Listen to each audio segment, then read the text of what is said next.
புதுக்கோட்டை அரசு மன்னர் கல்லூரியில் சமத்துவ பொங்கல் கொண்டாட அனுமதி கேட்டு மாணவர்கள் போராட்டம் நடத்தினர்.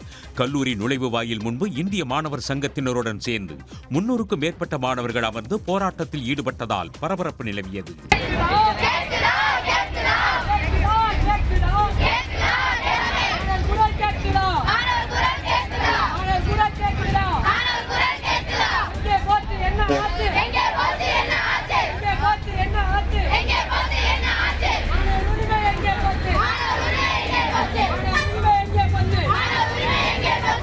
சில வாரங்களுக்கு முன்பு கல்லூரியில் அடிப்படை வசதிகள் கேட்டு மாணவர்கள் போராட்டத்தில் ஈடுபட்டதன் காரணமாக கொண்டாட்டத்திற்கு தடை விதிக்கப்பட்டதாக மாணவர்கள் குற்றம் சாட்டியுள்ளனர். விழாவுக்கு அனுமதி வழங்கும் வரை போராட்டம் தொடரும் என்று அவர்கள் கூறியுள்ளனர்.